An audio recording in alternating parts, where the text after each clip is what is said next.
नमस्कार, आप देख रहे हैं आपका अपना चैनल हिंदी खबर। में हूं आपके साथ सुनील सिंह पौर। आपदा राहत के कामों का जायजा लेने देहरादून पहुंचे प्रधानमंत्री नरेंद्र मोदी ने उत्तराखंड के लिए 1200 करोड़ रुपए के राहत पैकेज की घोषणा की। प्रधानमंत्री ने तात्कालिक पैकेज के ऐलान के साथ ही कहा कि नुकसान के विस्तृत आकलन के बाद राज्य को और मदद दी जाएगी। वहीं कांग्रेस ने आपदा प्रबंधन के लिए राज्य के लिए घोषित राहत पैकेज को नाकाफी बताया है। अब इस पर सियासी महाभारत जारी है और आपको रिपोर्ट दिखाएंगे, लेकिन पहले मेहमानों से आपको रूबरू करा देते हैं। हमारे साथ कमलेश रमन, प्रदेश प्रवक्ता भारतीय जनता पार्टी, मौजूद हैं। कमलेश जी, बहुत स्वागत है। प्रतिमा सिंह जी हैं, प्रदेश प्रवक्ता हैं कांग्रेस से। प्रतिमा जी, आपका बहुत स्वागत है। देवचंद उत्तराखंडी जी हमारे साथ केंद्रीय प्रवक्ता उत्तराखंड क्रांति दल से हैं। देवचंद जी, आपका बहुत स्वागत है। फ़हीम तन्हा हमारे साथ वरिष्ठ पत्रकार मौजूद हैं। फ़हीम भाई का बहुत स्वागत है। आप सभी मेहमान बने रहिएगा, एक रिपोर्ट देखिए, फिर चर्चा पर लौटूंगा।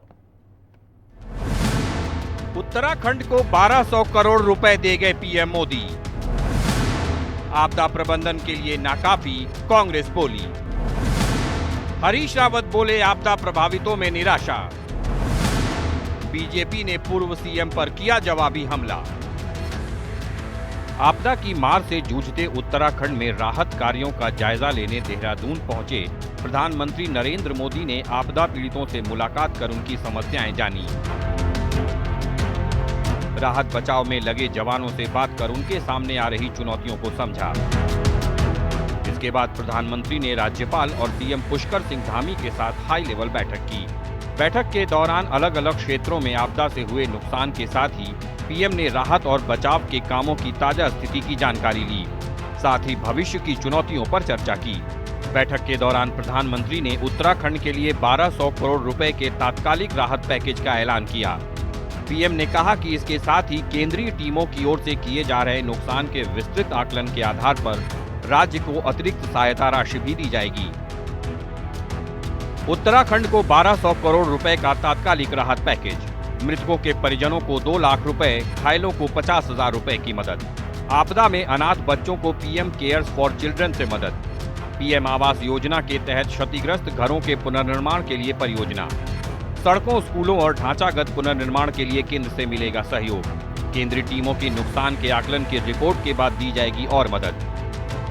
प्रधानमंत्री ने जहां आपदा प्रबंधन के कामों में तेजी लाने के लिए राज्य को तात्कालिक रूप से 1200 करोड़ रुपए का राहत पैकेज दिया है, वहीं कांग्रेस ने इसे नाकाफी बताया है। पूर्व सीएम हरीश रावत ने कहा है कि पीएम ने अपने दौरे के दौरान उम्मीद से कहीं कम मदद का ऐलान किया। वहीं हिमालयी क्षेत्र में आपदा के प्रभाव को कम करने के लिए राष्ट्रीय नीति बनाने का जिक्र तक नहीं किया, जो निराशाजनक है।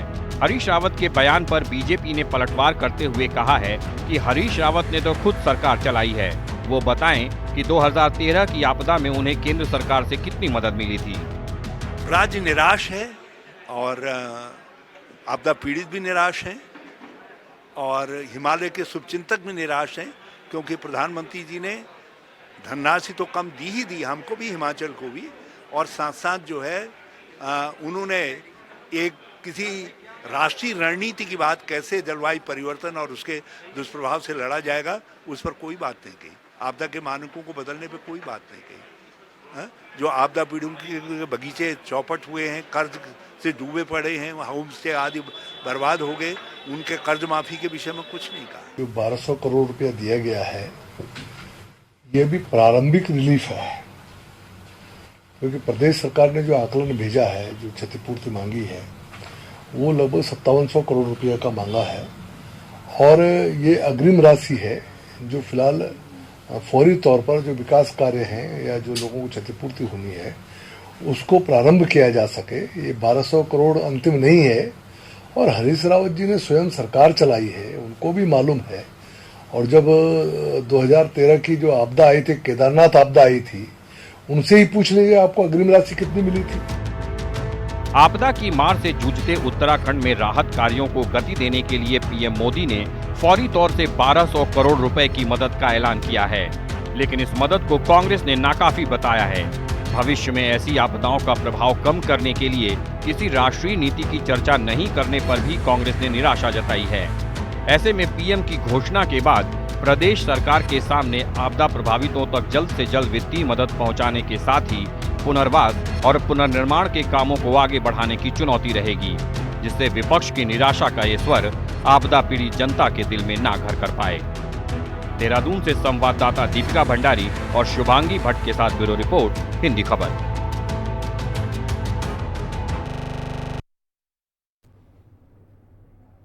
चर्चा की शुरुआत फहीम थना आपसे करूंगा। अभी हाल ही में पंजाब और हिमाचल का दौरा करके प्रधानमंत्री लौटे हैं। वहां पर जो आपदा त्रासदी आई है, जाहिर तौर पर जलजला, उसके लिए जो ऐलान किया, उसके हिसाब से अगर उत्तराखंड को देखा जाए तो कमोवेश लगभग उसी परिवेश में वो पैकेज है। अगर यहाँ ज़्यादा मिल जाता तो यही विपक्ष कहता कि बताओ भेदभाव कर रहे नहीं कर रहे।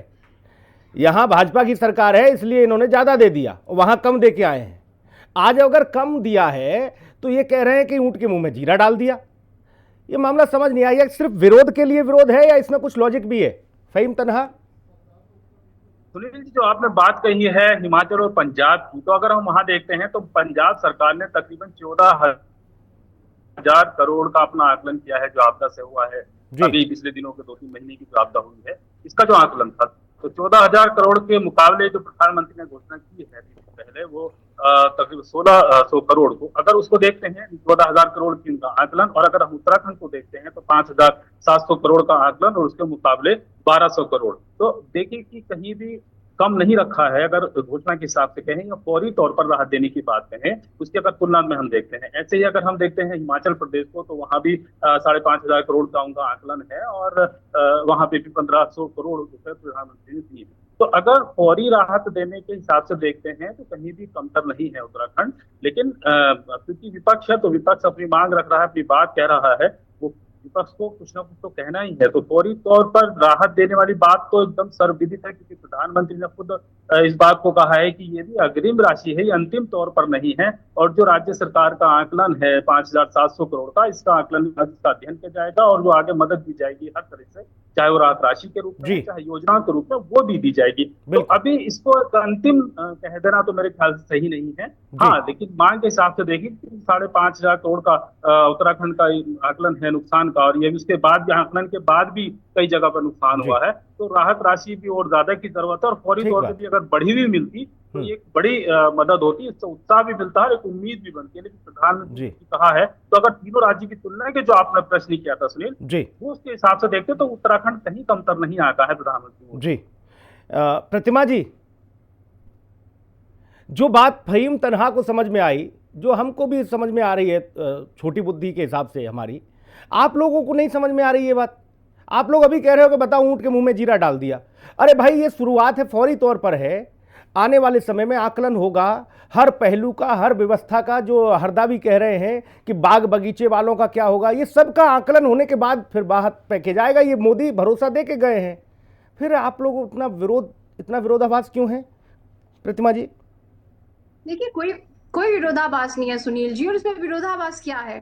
1 महीने से भी ज्यादा का समय धराली आपदा को हो चुका है। वो दृश्य आज भी हम सबकी नजरों के सामने है कि वो मंजर था जो सबके मन में पीड़ा जो है दायक था। और आपने देखा कि क्या तबाह हुआ। और आज धराली से लेकर थराली तक, उत्तरकाशी से लेकर चमोली तक, बद्रीनाथ जी से लेकर के यमुनोत्री, पौड़ी, हर जगह जो नेचर का हाहाकार है, उससे जो है हर व्यक्ति कितना परेशान है। लोगों ने अपने परिजनों को खोने के साथ साथ अपना सब कुछ खोने का कार्य किया है। और अगर आप 1 महीना बीत जाने के बावजूद भी नरेंद्र मोदी जी आते हैं और वो 1,200 करोड़ रुपए देके जा रहे हैं, जबकि सरकार खुद अपने विभागीय आंकड़ों से, आकलन से जो है ये रिपोर्ट निकालती है। आपको 1 हफ्ते पहले की दैनिक जागरण की ये रिपोर्ट है कि सरकारी आंकड़ों के हिसाब से जो अब तक नुकसान हुआ है वो करीब 2,500 करोड़ रुपए का है, जिसके आगे और भी होने के चांसेस हैं, क्योंकि ये एक ओवरऑल जो ऊपरी तरीके से निरीक्षण किया गया था उसका परिणाम था ये जो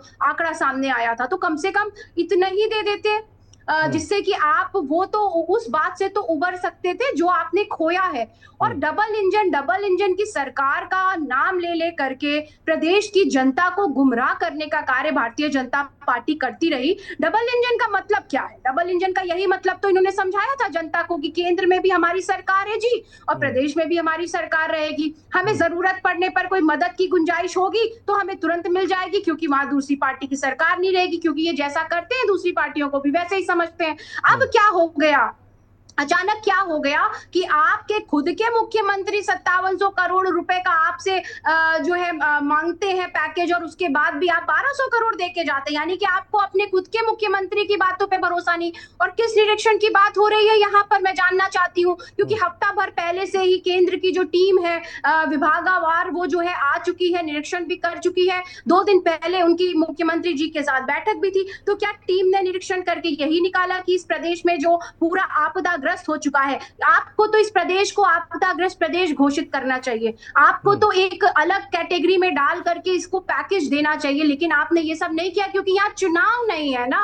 चुनाव 2027 में है, तब तक की रणनीति इनके पास कोई ना कोई होगी जो शुरू करते हैं ये हमेशा, आपको पता है, ध्रुवीकरण से लेकर सामुदायिकता तक। जहां पे चुनाव है, आपने देखा बिहार में 1 महीने भी नहीं हुए अभी इस न्यूज को कि 13,000 करोड़ रुपए की परियोजनाओं की सौगात नरेंद्र मोदी जी ने बिहार को देने का कार्य किया। एक दिन पहले की बात है, 11,500 करोड़ रुपए की घोषणा की उन्होंने बाढ़ पीड़ितों के लिए। अरे भाई, वहां चुनाव है तो वहां आप अपनी तिजोरी खोल दे रहे हैं। यहाँ चुनाव में अभी वक्त है तो आप जो है इस तरीके से बिहेव कर रहे हैं जैसे उत्तराखंड कोई पराया है। आप डबल इंजन की बात करते, आप ट्रिपल इंजन की बात करते। और सुनील जी, सबसे एक महत्वपूर्ण बात है और जो हर व्यक्ति के जो है मन में भी है, अचानक ऐसा क्या हो गया कि कल मोदी जी आते हैं और आज ही जो है धामी जी दिल्ली चले जाते हैं, तो क्या धामी जी को भी रास नहीं आया? इस पर फिर किसी दिन, अभी नहीं, ये दिल्ली दरबार वाली बात पे फिर बाद में, अभी तो आपदा तक ठीक है। देवचंद उत्तराखंडी जी। जी साहब।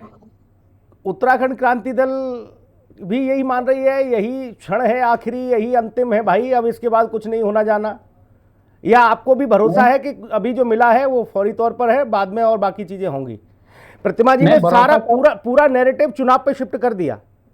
हालांकि पंजाब हिमाचल में भी चुनाव नहीं है, लेकिन वो कह रहे हैं बिहार और ले आई कि बिहार में जरूर तिजोरी खोल रहे हैं ये लोग। जी सिंह साहब, बहुत अच्छा आपने मुझे पूछा, और मैं समझता हूँ कि जब फहीम सर ने काफी कुछ बोल दिया तो उसमें कुछ कहने की ज्यादा गुंजाइश तो नहीं रहेगी, लेकिन कुछ बातें हैं जो फहीम सर इसलिए नहीं बोल पाते हैं कि वो पत्रकार हैं, और पत्रकार मेरे ख्याल से आज की डेट में ज्यादा दबे दबे लग रहे हैं हिंदुस्तान में। मैं जो बात कहना चाहता हूँ कि यहाँ पर एक बात समझ में आई कि पंजाब में बीजेपी की सरकार नहीं है और हिमाचल में भी कांग्रेस की सरकार नहीं है। वहां पर जो उन्होंने आंकलन किया था, पंजाब में तो कम दिया, लेकिन हिमाचल में उन्होंने कम से कम 30% का दिया। और अगर मैं यहाँ पर बात करूं उत्तराखंड में, तो उत्तराखंड में उन्होंने 21% के लगभग दिया। ये मैं आंकड़े इसलिए कह रहा हूं। पर इससे पहले जो 10 तारीख को डिबेट थी, और शायद आप ही थे, मैं थोड़ा भूल भी रहा हूँ, और मैंने घोषणा की थी कि बड़े दिल से चाहते हैं हमारे माननीय मुख्यमंत्री उत्तराखंड को, क्योंकि यहीं पर वो पले पढ़े लिखे पता नहीं क्या क्या बोलते हैं, तो ऐसे बोलने में भरोसा नहीं है। और दूसरी बात यह है कि जब उनको इतना ही दिल से था यहाँ, तो जैसे ही धराली में, जैसे ही थराली में, जैसे ही पौड़ी में जगह जगह हुआ था, तो उनको उसी टाइम हवाई सर्वेक्षण करके चले जाना चाहिए था और बोलना चाहिए था मुख्यमंत्री को कि जल्दी जल्दी मैं टीम भेज रहा हूं और इसका निरीक्षण हो जाएगा। तो ये अब जो है कम से कम 25 और 15 दिनों के बाद टीम आती है और बड़े अतिथि गृह में बैठ करके नॉर्मल चाय पानी, कोदे की रोटी और जंगोरा खाकर बेचारे आंकलन करते हैं और चले जाते हैं। और वो आंकलन हमारे मुख्यमंत्री ने जिस दिन बोला था, पहले दिन उस दिन आप लोगों ने बोला था भाई आंकलन कर तो दिया, अब ये पहली खेप नहीं है, और मिलेगा और मिलेगा। अब हम तो सोच रहे थे कि 5700 ही मिल जाएगा यहाँ करके, अब आप बोल रहे हैं कि 1200 है, काफी तो है। मैंने ये नहीं कहा, हमने कहा था, हमने बहुत सारे मुद्दे उठाते कि कम से कम ये किसी ने नहीं कहा कि ये काफी है, सबने ये कहा ये फौरी तौर पर पहली प्राथमिकता में ये एक मरहम है जो लगेगा। जो मोदी जी फौरी बोलेंगे इसको, जिन्होंने बोला कि हम 1 लाख करोड़ 2 लाख करोड़ रोजगार दो देंगे, आज तक नहीं दिया, तो मैं इसको फौरी और अंतिम कैसे मानूं? हमने अरे भाई वो कहते हैं मोदी है तो मोदी गारंटी है, कोई गारंटी आप कह रहे हो देते नहीं है। मैं ये कहता हूँ कि मेरी बहन कमलेश को इतना तो पता चल गया कि भागती जोगी की लंगोटी, आज कुछ नहीं मिले तो 1200 करोड़ बोल के चले जाओ। अभी मिल गया क्या? आप ही बता दो, मिल गया? नहीं मिला, अभी तो बोला ही है। अच्छा, इसमें भी संशय है आपको? गजब बात है भाई। लेकिन सर सिंह साहब ऐसा है कि हमने तो अपना एक लंबा चौड़ा जो ज्ञापन माननीय मुख्यमंत्री को कल जिला प्रशासन के हिसाब से दे दिया, और मैंने परसों घोषणा की थी, लेकिन वो घोषणा हमने इसने रोकनी पड़ी। प्रशासन ने कहा कि हम आपका ज्ञापन सौंप देते हैं, जिसमें हमने यही नहीं पूरे हिमालय राज्यों के लिए एक आपदा राहत टाइप का एक प्राधिकरण की भी मांग की है कि ऐसा हो जो पूर्व और बाद में आंकलन करे, ठीक है और सर, उस पर काम करे। ठीक तो है, कुल आपका मिलाकर ज्ञापन सिंह साहब पहुंच चुका ऐसा है कि और हम तो उम्मीद कर रहे थे कि मोदी साहब कांग्रेस का ये 20-25 हजार करोड़ की बात कर रही थी, उत्तराखंड क्रांति दल कम से कम 50,000 से 60,000 करोड़ की मांग करे। होना चाहिए, विपक्ष है, विपक्ष को बड़ी मांग करनी चाहिए। मांग नहीं करी भाई कमलेश रमन, मुख्यमंत्री हमने ठीक है प्रधानमंत्री सर, को ज्ञापन ठीक है सर, आपका ज्ञापन पहुंच गया है वहां जिला प्रशासन में। अब रुक जाइए सर। कमलेश रमन, प्रतिमा कह रही हैं कि चुनाव नहीं है इसलिए आप सिर्फ और सिर्फ भेदभाव वाली स्थिति अख्तियार कर रहे हो। बिहार में आप तिजोरी खोल रहे हो, यहाँ आपदा आई है, बादल फटा पड़ा है, आपको कोई वही नहीं है, ऊंट के मुंह में जीरा दे गए हो। सुनील जी, ये आज का अखबार है, ये लिखा, इसमें बहुत सारी ऐसी चीजें लिखी हैं, झूठ नहीं लिखी होंगी। अखबार जब प्रिंट अखबार छपता है तो उसमें वही लिखा जाता है जो सच होता है, गलत कुछ नहीं होता है। लेकिन कहते हैं ना कि सावन के अंधे को सिर्फ चारों तरफ हरियाली हरियाली नजर आती है। कहीं ना कहीं देखिए, कांग्रेस की जो मानसिकता बन चुकी है वो केवल एक नकारात्मकता की ओर जाने वाली बन चुकी है। क्या केंद्र ने अपने दरवाजे बंद कर दिए हैं उत्तराखंड के लिए? क्या ये आखिरी बार पैकेज मिला है हमें? क्या ये अंतिम बार हमें यहाँ पर राहत मिल रही है? कांग्रेस के अंदर अगर थोड़ा सा पेशेंस होता ना सुनील जी, तो मुझे लगता है कि आज ये बहुत अच्छे एक उत्तराखंड के अंदर भी विपक्ष के रूप में भी, और अगर सत्ता में भी होते शायद तो बहुत अच्छे होते। लेकिन पेशेंस लेस कांग्रेस हो चुकी है, जिसको इतनी जल्दबाजी रहती है हर चीज में राजनीति करने की, और उनको समझ में नहीं आता, बैकफुट पे हो जाते हैं। देखिए 1200 करोड़ जो माननीय प्रधानमंत्री जी ने दिए हैं वो उन्होंने फौरी तौर पर दिए हैं, और उन्होंने स्पष्ट कहा कि ये एक तत्कालीन व्यवस्था है जो इस समय हमारे उन लोगों के काम आएगी जो इस वक्त की हमारी जरूरतें उनकी पूर्ति करने के लिए।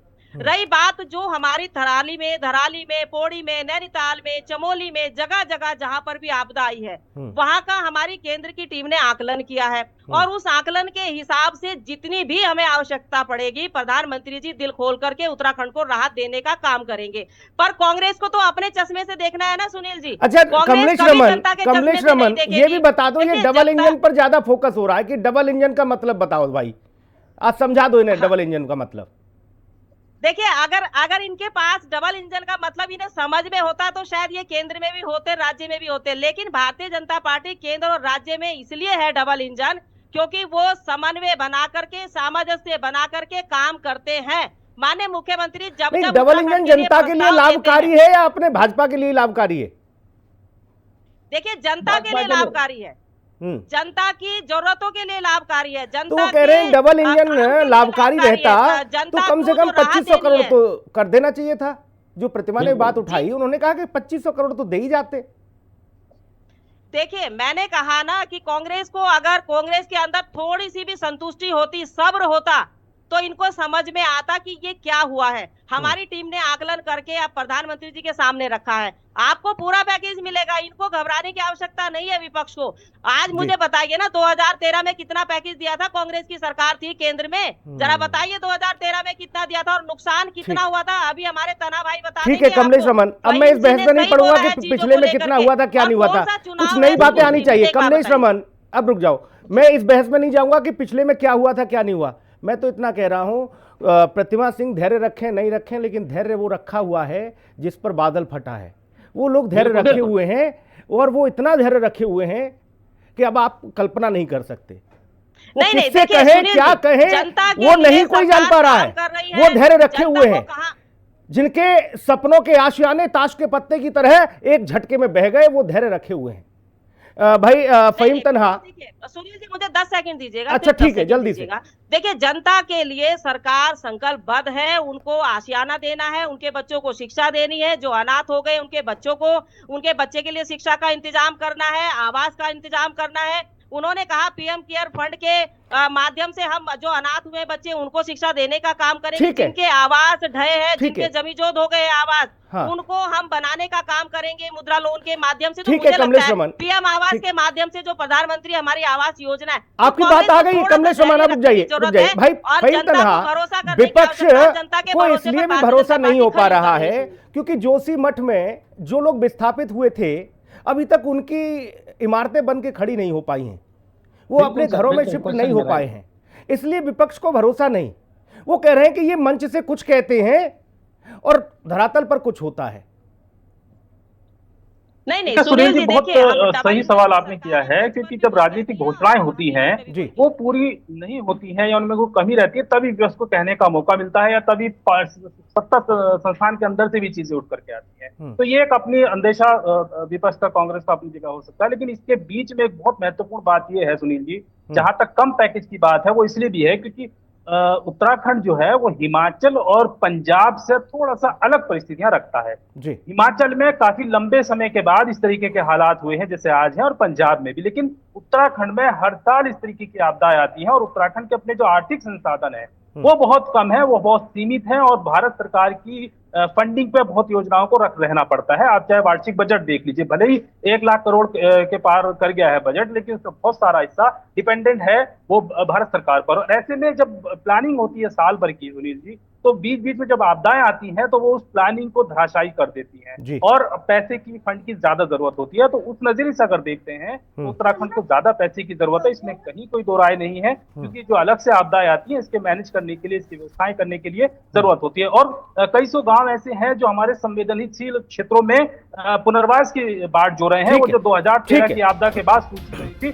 ठीक है, फहीम तन्हा, जल्दी से हाँ या ना में ये भी उत्तर दे दीजिए। तो लिहाजा पैसे की ज्यादा जरूरत तो सुनील जी बिल्कुल ठीक बात है, लेकिन चूंकि मोदी जी ने वादा किया है और वो एक फौरी तौर पर भी मदद की है। ठीक है फहीम तन्हा, जल्दी से मैं हाँ या ना में इतना बता दीजिए, हाँ या ना में इतना बता दीजिए फहीम तन्हा, आप डरे तो नहीं है? आपके कनपट्टी पे कोई टिकल तो नहीं रख रहा? नहीं, इसमें कोई डर की बात नहीं है। हमारे यूकेडी के साथी जो बात कह रहे थे वो ठीक है, उनका अपना कहना है, हमेशा ये बात कह देते हैं कि पत्रकार डर गए हैं भाई। ठीक, प्रतिमा सिंह जल्दी से, देखिए समय का अभाव, थोड़ा सा जल्दी से मैं आपसे काउंटर चाहूंगा। वो कह रहे हैं कि थोड़ा धैर्य रख लो, आपके पास पेशेंस की कमी है। देखिए, कांग्रेस पार्टी में कितने पेशेंस की कमी है ये तो इस बात से ही उजागर हो गया कि हमारे नेता की माता को आप कुछ भी कहते रहे और जब हमारे आप किसी और की तरफ से आपकी तरफ रेसिप्रोकेट हुआ तो आप छटपटा गए। देखिए, इन्होंने कहा कि अगर पेशेंस होता तो हम केंद्र में भी होते और राज्य में भी होते। मुझे लगता है ये बड़ी बड़बोले वाली बात हो जाती है कि देखिए हमने इस देश की सेवा 70 साल तक की है, पेशेंस था तभी की है और जनता की सेवा करना चाहते हैं। कितना पेशेंस आप जल्दी से, आप उंगली उठा रहे हैं, जल्दी से 10 सेकंड सर अपनी बात खत्म करिएगा। मैं इतना कहूंगा कि अगर हर एक आदमी को पेशेंस होते तो मेरी बहन रमन कांग्रेस छोड़कर बीजेपी में नहीं जाती और भी मोहतरम प्रसाद जी नहीं जाते, कई लोग नहीं जाते अगर इनको पेशेंस। आपने बड़ी बात कह दी भाई। ठीक है कि मोदी जी ने 1200 करोड़ रुपए दिए। भाई कमलेश रमन, आप सरकार हैं, आपको सुनना चाहिए। आप, अब मेरे पास समय नहीं है इसलिए मैं आपके पास नहीं आऊंगा। 57 करोड़ पेशेंस सबसे ज्यादा आप लोगों को रखना चाहिए, सत्ता को रखना चाहिए, सरकार को रखना चाहिए, क्योंकि पेशेंस रखोगे आप और धैर्य से सुनोगे तो जनता की मुसीबतों का समाधान करोगे। विपक्ष कब तक पेशेंस रखे भाई? वो कुछ तो हल्ला करेगा, कुछ तो बोलेगा। अब आप उसको भी कह रहे हो कि ठंडे बस्ते में डाल दो इनको ना, ऐसा मत कहो। उनमें थोड़ी जुल चिंगारी भड़कनी चाहिए, रहनी चाहिए। आप लोगों को भी जगाते रहें। बहुत धन्यवाद चर्चा में जुड़ने के लिए, बहुत शुक्रिया। खास कार्यक्रम में इतना ही, नमस्कार।